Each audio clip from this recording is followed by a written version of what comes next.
por aceptar.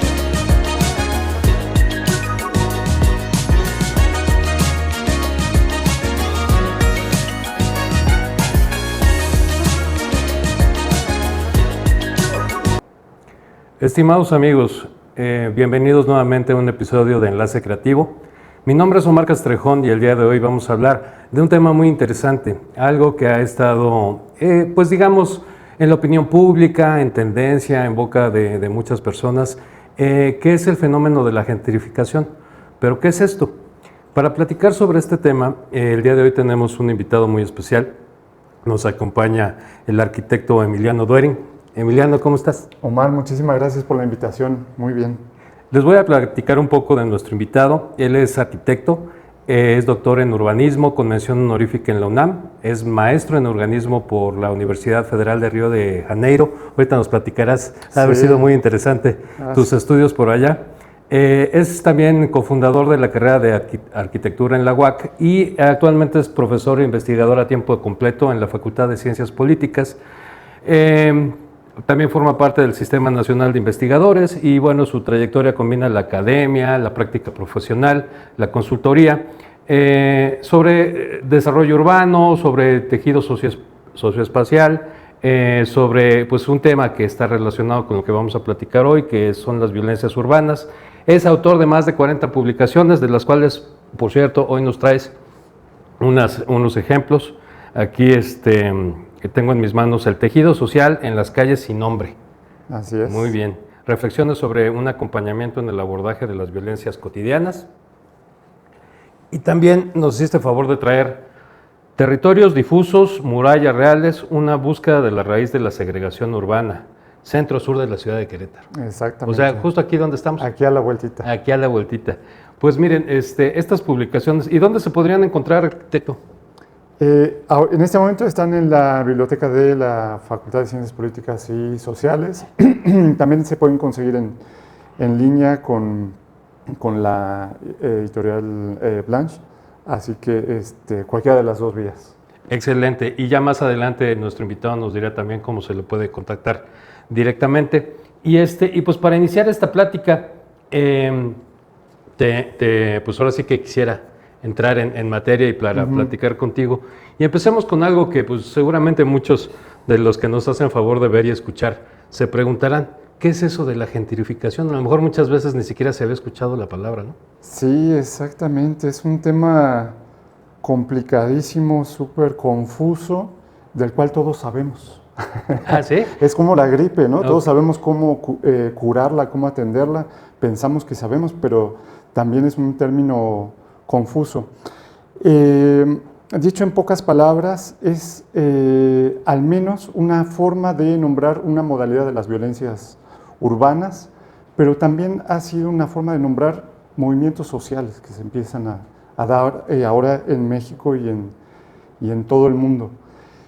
Creo que es bueno hacer como un recuento, ¿no? del concepto de cómo surge y todo esto, para entender un poco en qué medida ayuda y en qué medida nos confunde en este momento, ¿no? Pues si nos haces favor de adentrarnos más en este término de la gentrificación, porque como bien comentas, se le ha utilizado para denominar muchas cosas, ¿no? Sí. ¿Tú cómo lo entiendes? O más bien, ¿de dónde viene este concepto y realmente qué es lo que quiere significar? Sí, antes de cómo lo entiendo, creo que hay que nombrar a la autora, ¿no? una socióloga inglesa, Ruth Glass, que en el 64 observa cómo en la periferia de Londres, en zonas de la clase obrera, empiezan a llegar grupos más pudientes y eso genera desplazamientos. Entonces ella lo entiende como un fenómeno urbano, pero también económico, social, cultural, y propone el término. Es similar a la idea de aburguesamiento, gentry, de gentleman, ¿no? Como una clase burguesa ocupando un espacio. Pero esto ha tenido como distintas acepciones y hay dos que me gusta mucho como la la referencia visual para entender esto. Uno lo propone David Harvey en las remodelaciones de París con Napoleón III, o sea, se va allá a 1800 a contar cómo la transformación de París con este arquitecto muy polémico, ¿no? El barón Haussmann, empieza a remodelar y hacen grandes avenidas, como en Jan González en la Ciudad de México, y son grandes cortes. Ya había la tecnología suficiente para que el corte no significara la destrucción de la casa, pero se queda sin la fachada. Ya había la tecnología del fierro fundido y entonces las fachadas se sostienen y se pone vidrio. Y entonces los comercios, que antes era un lugar de negociación, ahora se vuelven escaparates. Y entonces se supone que el legítimo usuario, entre comillas, es el que puede pagar esos productos. Entonces la gente empieza a buscar sus mejores ropas para caminar por Champs-Élysées, ¿no? Y se empieza a transformar esta dinámica. Según tengo entendido, y corrígeme si estoy mal, pero en la época napoleónica, digamos, ¿no? Pues prácticamente hubo una gentrificación de todo París, ¿no? O sea, el París que conocemos ahorita, pues tuvo una transformación extraordinaria, hermosísima, impulsada por el régimen napoleónico, ¿no? Sí, y por Haussmann, pero por distintos motivos. Eso es lo interesante, como empezar a ver que siempre hay motivos locales, diversos, ¿no? Entonces, en ese entonces, por ejemplo, las pandemias, las pestes, era una razón para hacer estas limpiezas. Y entonces era una limpieza étnica, ¿no? Muy seria, como una modalidad de violencia sumamente fuerte contra la población, pero también la necesidad de generar una nueva infraestructura mucho más saludable. De sanidad, ¿no? O sea, se empiezan a meter servicios, drenaje, ¿no? Exactamente, entonces por eso fue muy polémico, ¿no? Porque expulsa la población, pero con un supuesto beneficio. Entonces, desde entonces nos queda la idea de cómo algunas intervenciones tienen un daño colateral no analizado, ¿no? Que se hacen en pro del desarrollo, pero tienen un daño y ese es poco visto o desvalorado, ¿no?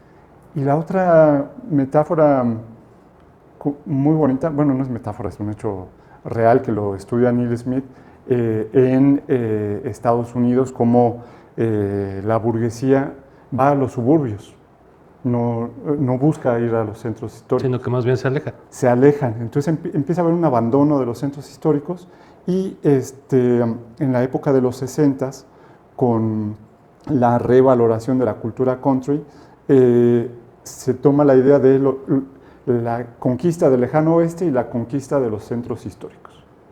Y entonces la música, la forma de vestir, los jeans, las camisas a cuadros, ¿no? Todas estas canciones que conocemos, pues es un grupo que va a retomar los centros históricos y se ven como los nuevos héroes, ¿no? Entonces, como los que rescatan, digamos, ¿no? Ellos se automiran a sí mismos como los que rescatan los centros. Pero bueno, hay toda una población afectada que se desplaza por esta llegada de estos grupos. Distintas acepciones, movimientos, causas, los llamamos de la misma manera, pero hay muchas variantes. Correcto. Y efectivamente, y trasladándolo y trayéndolo, digamos, a la época actual, casi siempre y todo lo que yo he leído y he escuchado sobre el tema de gentrificación, viene acompañado de esta palabra que has mencionado bastante, desplazamiento. Sí. Pero de alguna manera a mí me lleva a pensar que como si este desplazamiento fuera de una manera, la mayoría de las veces forzada, o sea, casi me imagino a alguien llegando con una pistola a sacar a la gente de sus lugares, cuando muchas veces, cuando menos en la época actual, no es así, sino que es un proceso en donde, digamos, las zonas, principalmente las más antiguas, que generalmente están localizadas en los centros de las ciudades, pues van envejeciendo, las personas que habitan ahí también van envejeciendo, muchas veces pasan o se heredan, digamos, ¿no? a otras generaciones que a lo mejor ya no tienen el interés o ya no vivían en esas zonas y demás, y de alguna manera se empiezan a habitar pues personas que tienen intereses en cosas que rodean, digamos, a los primeros cuadros de las ciudades, como por ejemplo templos, museos, lugares de interés histórico. ¿Necesariamente la gentrificación siempre es un acto de desplazamiento forzado, de violencia? Fíjate que ese es justo uno de los puntos complejos, porque las mejoras urbanas no necesariamente tienen que generar desplazamiento. La llegada de otros grupos, el intercambio sociocultural, la diversidad económica en los barrios no tiene que generar desplazamiento. Yo mismo reciente comentaba antes de empezar, vivo en el barrio de el Tepetat. Tengo ya un par de décadas ahí, pero no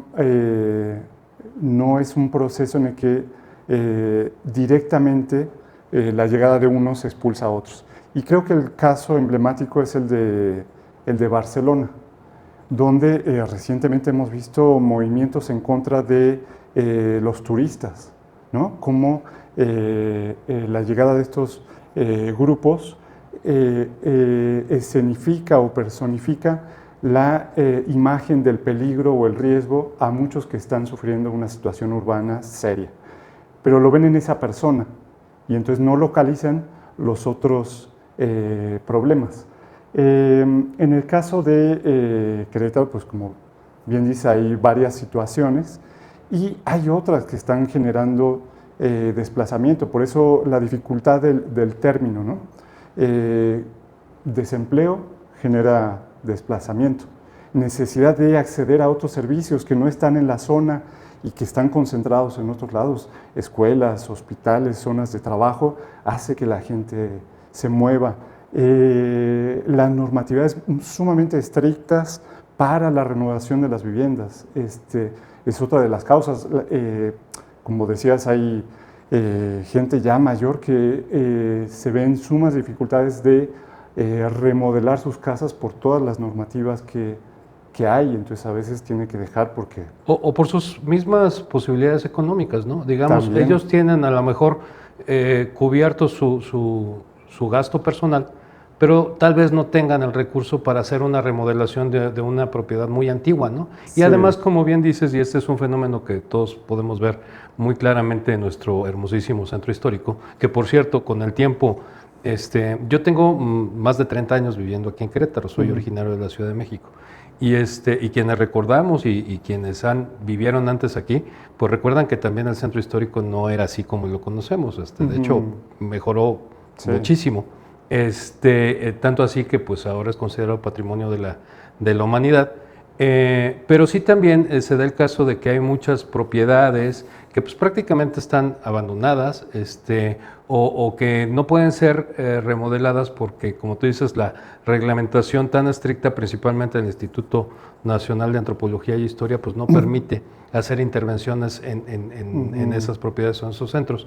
Pero pues en un contrasentido, pues cada vez se están cayendo a pedazos. ¿Tú cómo ves eso? Claro, sí, por supuesto. O sea, creo que atender la vivienda tradicional, no dejarla caer, es una lástima ver viviendas abandonadas en el centro y que a la vez se hable de 20,000 desplazados en 10 años cuando están estas situaciones que debieran atenderse. Yo pienso que hay un movimiento constante y una transformación constante de las ciudades y que hay que tender a la mejora, ¿no?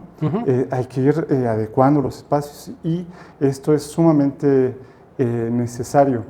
Lo importante aquí, sobre todo con el tema de gentrificación, creo que es que la gente se está manifestando por un sufrimiento y lo nombra de esta manera, pero merece ser escuchado, ¿no? Es gente que está viviendo una situación que empiezan a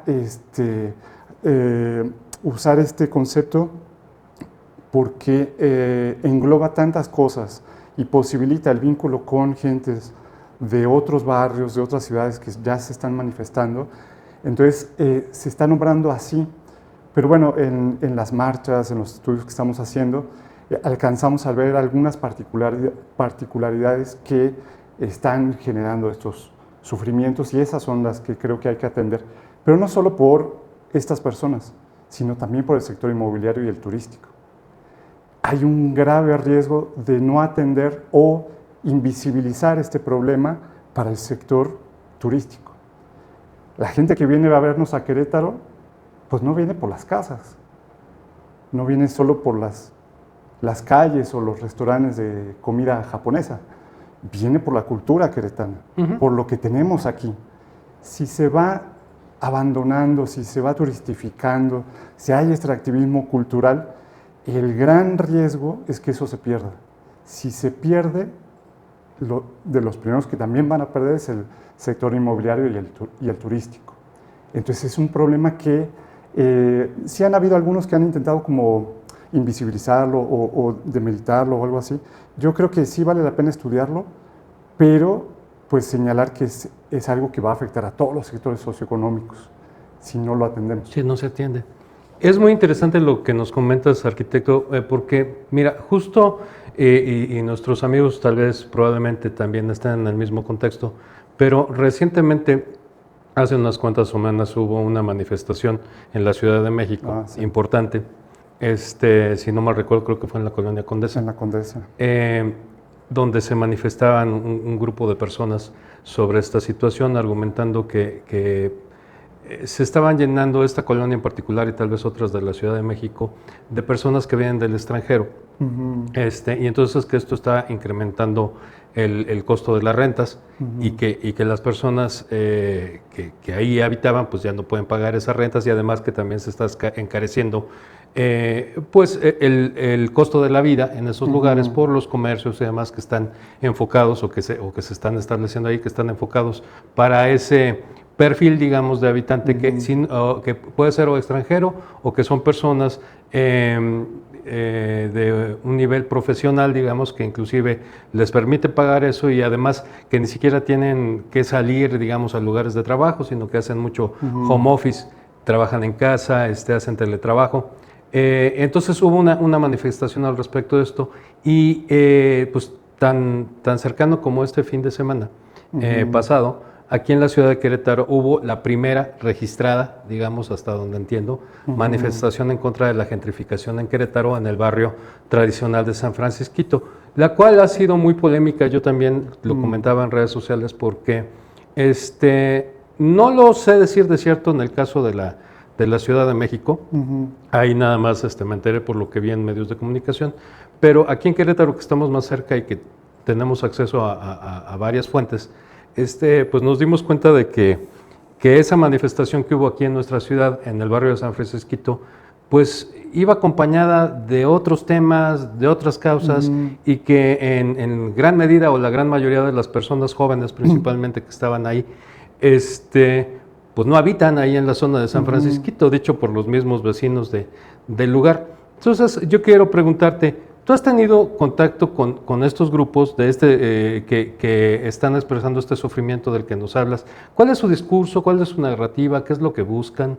Sí, no particularmente con el grupo de la Condesa de la Ciudad de México, pero sí pues notar que abordar violencias con violencias no es muy productivo, ¿no? Entonces, si bien hay sufrimiento y hay tiendas departamentales que quizás representan estos procesos, ¿no? que causan malestar, pues creo que no es una vía ir a romper los vidrios, ¿no? Sí, violentar. Claro, entonces en ese sentido las marchas pacíficas creo que tienen muchas más ventajas y en eso en Querétaro hubo una diferencia, ¿no? De lo que pasó este fin de semana. Pero ahora escuchándote, pensaba en algo que estuvimos trabajando, bueno, en el Tepe y en San Joaquín, fíjate, ahora con lo de barrio, bueno, pueblos mágicos, y también se empieza a vivir una situación así. Perdóname mi desconocimiento, ¿hay un barrio, San Joaquín? No. ¿O San Joaquín, el municipio? El municipio también. Ok, del municipio serrano. Okay. Sí, porque también en los pueblos mágicos está pasando algo parecido, ¿no? Ok.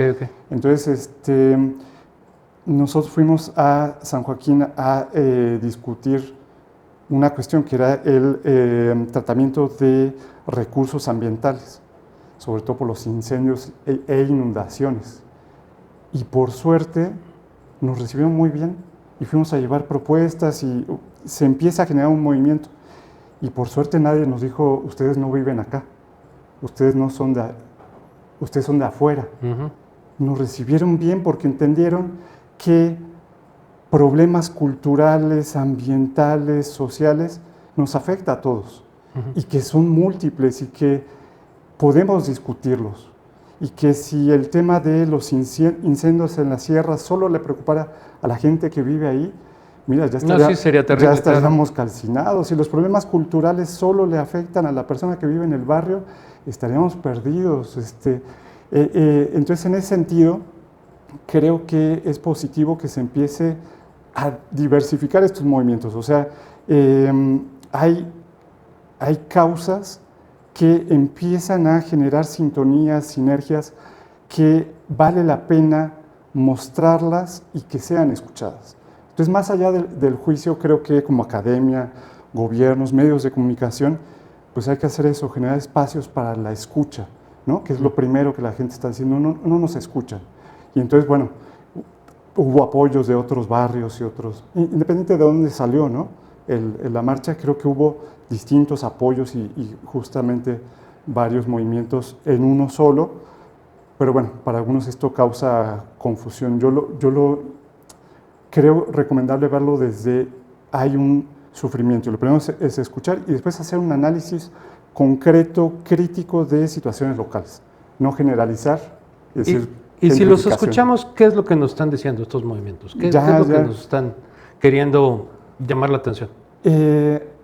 Primero es una alerta sobre el costo de vida, ¿no? El aumento del costo de la vivienda, el costo de la renta, la transformación del uso de suelo para sectores más pudientes. Entonces, la adquisición de productos de necesidad básica, cotidiana, pues ya no se pueden hacer en el barrio como se hacía antes. Entonces, eso implica más desplazamiento, más tiempo. Ajá, te tienes que acercar a otras zonas donde los productos no son tan caros. Sí, entonces este tipo de cosas... O los servicios. Claro, este tipo de cosas pone en alerta la posibilidad de arraigo y fortalecer la cultura a partir de ese arraigo. Entonces, estos son de las primeras cosas. Pero en el barrio del Tepe, que tiene otros procesos, otras situaciones, la gente empieza a reclamar sobre falta de atención, algunas cosas como servicios básicos, cosas así, pero mucho sobre inseguridad, porque las violencias, la delincuencia también provoca desplazamientos. Hicimos un proyecto muy bonito durante 5 años en el Tepe con niños del barrio, ¿no? Niños residentes, para trabajar junto con ellos para ver cómo atender las violencias. No como sujetos investigados, sino como investigadores. Entonces estuvimos mucho tiempo ahí escuchando estas cuestiones, ¿no? Sobre desatención, inseguridades, ¿no? Imposibilidad del uso de los espacios públicos por miedo, ¿no? Ok, correcto. En la preparación para este programa y en lo que estuvimos compartiendo de temas y demás, nos hacías favor de compartir pues algunas propuestas para abordar este tema. Y ahorita pues ya hablamos un poco de las causas y los efectos que tiene este fenómeno de la gentrificación, pero tal vez valdría la pena también platicar un poco sobre qué alternativas, o sea, qué medidas, qué se podría hacer para atender tanto estas voces como estas situaciones que están ocurriendo, que pueden causar, como tú dices, este desarraigo, que se pierdan las tradiciones, la riqueza cultural. ¿De qué manera se podría atender esto sin afectar también principios muy básicos que tenemos todas las personas, como por ejemplo los propietarios, ¿no? Porque, por ejemplo, en el caso de la Condesa, que es muy emblemático sobre este tema, también habría que considerar que, por ejemplo, un propietario, alguien que es dueño de una casa, un departamento y que decide ya no vivir ahí porque a lo mejor ya no acomoda sus necesidades, Claro.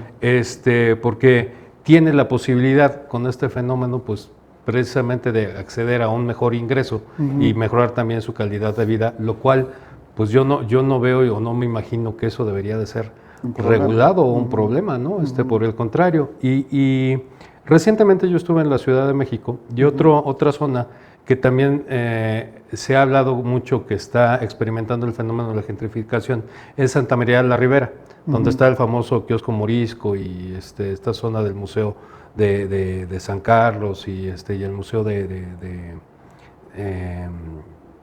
ay, se me fue ahorita el nombre, pero que tiene ahí fósiles y, en fin, muy bonita lugares que hay por ahí. Está teniendo una remodelación precisamente en estos momentos porque ya había tenido problemas inclusive de infestación, por ejemplo, de roedores y cosas así. Sí.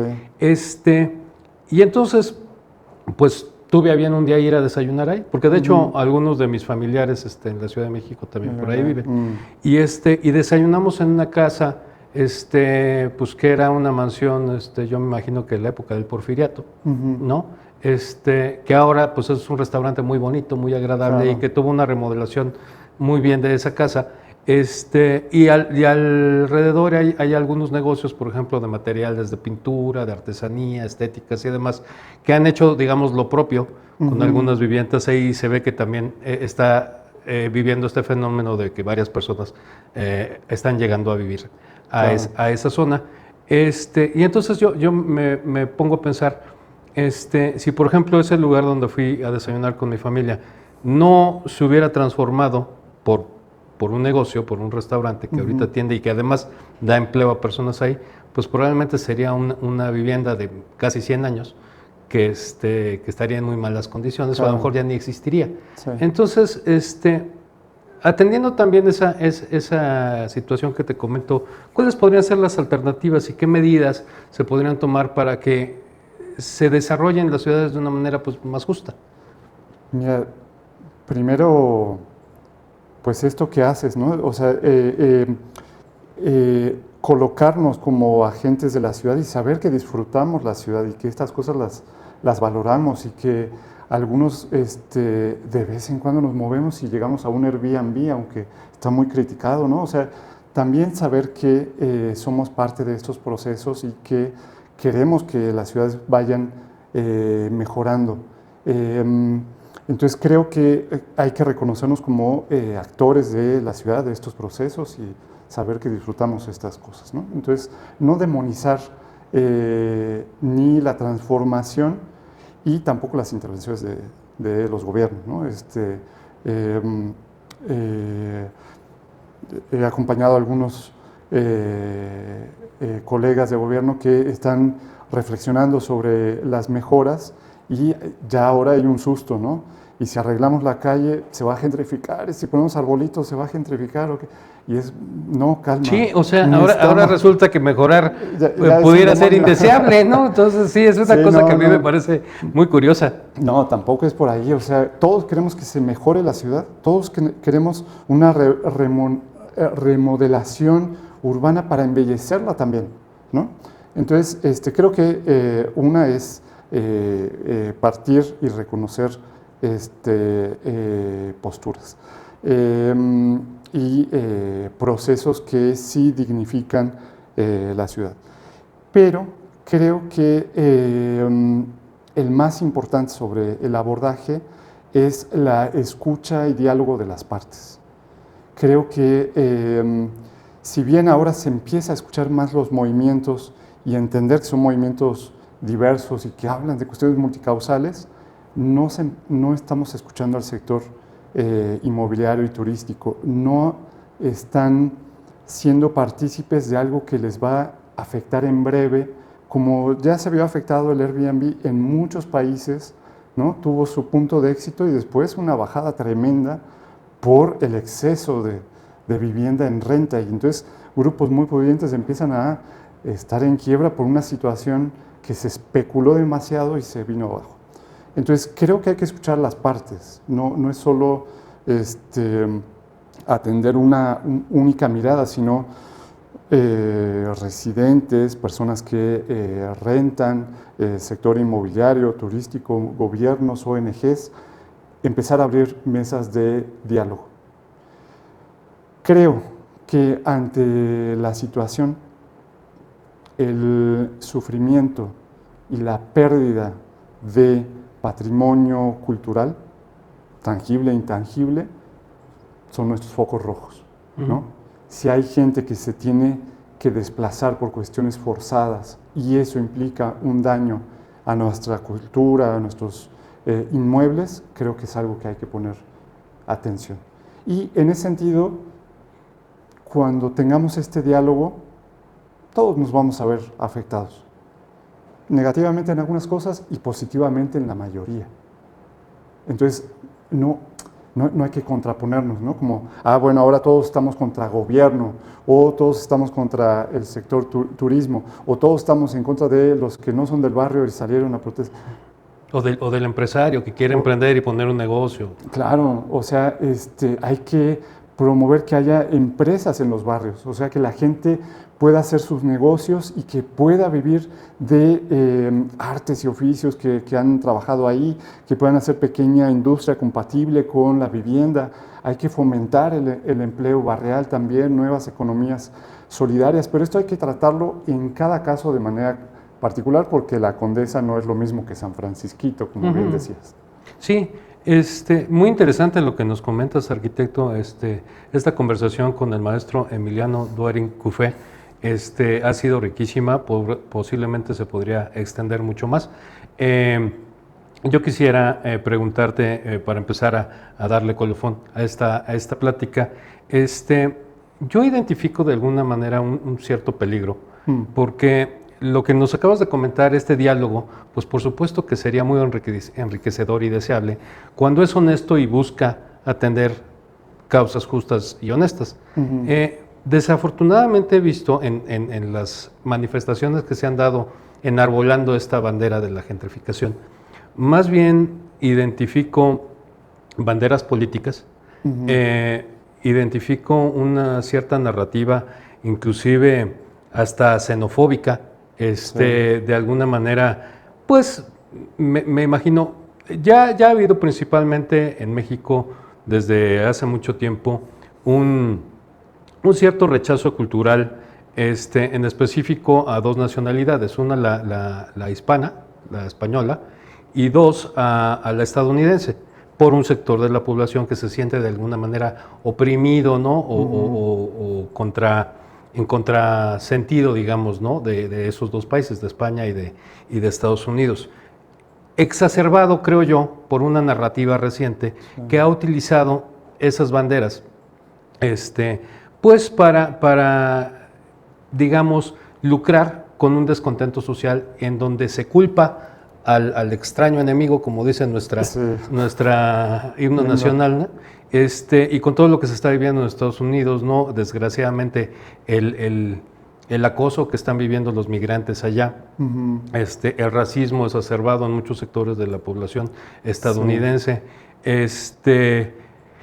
pues ha hecho, digamos, que se tomen causas sociales que podrían ser muy legítimas y que deberían de buscar una atención, y se mezclen con otras cosas que realmente no tienen nada que ver. Yo veía, por ejemplo, en estas manifestaciones, banderas de Palestina, discursos de odio antisemita, antiestadounidense, antiespañol, contra el clasismo, ¿no? Contra el racismo, porque ahora resulta que también ya hay racismo inverso, ¿no? Por ejemplo, tú que eres de piel más blanca y ojos claros, pues a lo mejor no eres muy bien visto en algunos barrios, ¿no? ¿Qué opinas de esto, de este peligro, de este fenómeno? Sí, es el gran riesgo de iniciar diálogos, porque hay muchos intereses, muchas problemáticas, muchos grupos, enfrentamientos diversos. Es sumamente complejo. Te quiero comentar un caso que es el que a mí me da esperanza respecto a un diálogo. Es como la atención a la técnica y al procedimiento. Cuando hemos trabajado estos proyectos para atender violencias urbanas, hemos llegado a la conclusión de que no se trata de las grandes medidas, de los grandes proyectos, sino de atender a los trayectos. Y entonces hemos desarrollado mucho la técnica de el diálogo entre partes. Entonces, solo para hacerte un ejemplo muy pequeñito, estuvimos trabajando en Iztapalapa, en la Ciudad de México, nos mandaron a las zonas más bravas y en San Miguel Teotongo, Estuvimos trabajando con un grupo de adultos mayores y queríamos ver qué opciones tenían para mejorar sus barrios y ellos decían que la medida era correr a los jóvenes porque usaban las calles para andar en patineta y entonces no los dejaban dormir y entonces había que controlar eso y entonces pedían casetas de vigilancia, más intervención de la policía, cambiar las banquetas que fueran más adecuadas para ellos. Y en este proceso de diálogo entendieron qué les pasaba a los jóvenes y dijeron, bueno, para hacerla corta la idea, dijeron, hagamos en el barrio un parque para patinetas. Y lo tomaron como un proyecto para ellos. Sí. Fue algo que tomó mucho tiempo y había partes que tenían sus argumentos muy claros y contrapuestos. El propio proceso de diálogo llevó a eso. Entonces, mira, con esta situación que comentas, nadie sabe qué hacer. Es sumamente amplia, compleja, pero esto es otra atención. Es a una escucha activa y atender a un diálogo. Entonces, bueno, por ahí van las propuestas. Correcto. Pues, estimados amigos, hemos llegado al final de este programa. Ha sido muy interesante, ha sido una plática muy rica. Estamos muy contentos de que nos haya hecho favor de aceptar la invitación el arquitecto Emiliano. Lo invitamos, este tema y otros dan para mucho, sí. Sobre todo en una ciudad tan vibrante, que ha experimentado un desarrollo tan extraordinario, ¿no? Durante las últimas décadas, muchas veces conflictivo, pero pues un lugar que los que aquí habitamos seguramente no cambiaríamos por ningún otro. Entonces, agradezco mucho la atención a este programa. ¿Dónde te pueden contactar y dónde pueden saber más sobre tus publicaciones, leer sobre lo que escribes? Bien, Omar, muchas gracias. Estamos subiendo parte del material que hemos realizado en academia.edu. Si me buscan por mi nombre, Emiliano Duering, van a ver algunas de las últimas cosas que hemos estado trabajando en varios lugares e incluso cómo acceder a estos libros. Muy bien. Pues yo soy su amigo Omar Castrejón, me encuentran así en todas las redes sociales y varias plataformas, y Enlace Creativo se transmite también en todas las redes sociales. Si nos hacen favor de vernos por YouTube, les agradecemos mucho suscribirse al canal y darle like a este contenido, y si ustedes consideran interesante, poderlo compartir. Muchas gracias a todos, muchas gracias a nuestro productor, y nos vemos hasta la próxima. Muchas gracias.